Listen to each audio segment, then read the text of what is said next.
एक आदमी हमेशा चिड़चिड़ा और तनावग्रस्त रहता था। उसे इस बात की चिंता थी कि घर का सारा खर्च उसे उठाना पड़ता है और पूरे परिवार की जिम्मेदारी उसी पर है और कोई ना कोई रिश्तेदार उसके घर आता रहता है। इन सब बातों को सोच सोच कर वह अक्सर परेशान हो जाता था और अपने बच्चों को डांटता भी था तथा अपनी पत्नी से भी किसी न किसी बात पर झगड़ा करता रहता था। एक दिन उसका बेटा उसके पास आया और बोला, पिताजी कृपया कृपया मेरा गृह कार्य पूरा करने में मेरी मदद करें। आदमी ने अपने बेटे को डांटा और भगा दिया, लेकिन बाद में जब उसका गुस्सा शांत हुआ तो वह अपने बेटे के कमरे में गया और देखा कि उसका बेटा सो रहा था और उसके हाथ में होमवर्क की कॉपी थी। आदमी ने कॉपी ली और उसे देखा और जैसे ही वह उसे वापस रखने वाला था, उसने होमवर्क का शीर्षक पढ़ा। ये थी ऐसी चीज़ें जो हमें पहले पसंद नहीं आती, लेकिन बाद में पता चलता है कि वे अच्छी हैं।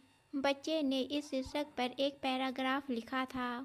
जिज्ञासावश आदमी ने पढ़ना शुरू किया कि उसके बच्चे ने क्या लिखा है।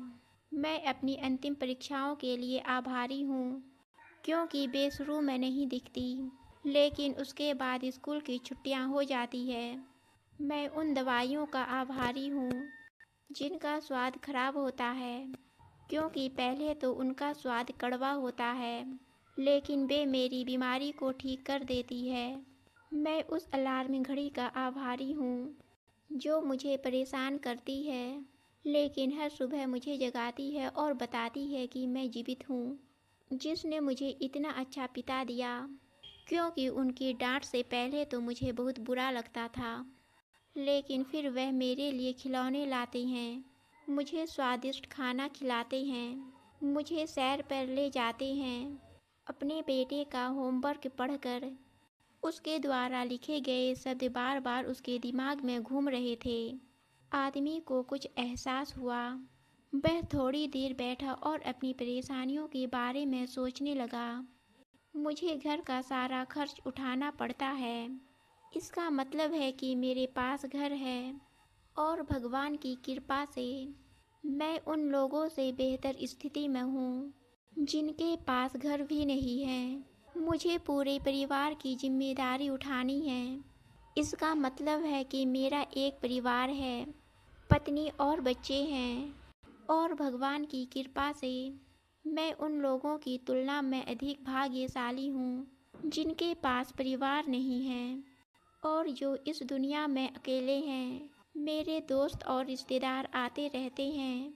इसका मतलब है कि मेरी एक सामाजिक स्थिति है और मेरे सुख दुख में मेरा साथ देने वाले लोग हैं। भगवान, हर चीज़ के लिए आपका बहुत बहुत शुक्रिया। मुझे बहुत खेद है, मैं आपकी दयालुता को पहचान नहीं पाया। यह सब सोचते सोचते उसकी सारी परेशानियाँ, सारी चिंताएं गायब हो गई। उसकी सोच बदल गई। वह दौड़कर अपने बेटे के कमरे में आया और उसका माथा चूमकर अपने बेटे और भगवान का शुक्रिया अदा करने लगा। दोस्तों, हमारे सामने चाहे जो भी परेशानियां हो, जब तक हम उन्हें नकारात्मक नज़रिए से देखते रहेंगे, हम परेशान और चिड़चिड़े रहेंगे। लेकिन जैसे ही हम उसी परिस्थिति को सकारात्मक नज़रिए से देखेंगे, हमारा नज़रिया, हमारी सोच, हमारे जीवन जीने की तरीके को पूरी तरह से बदल देगी।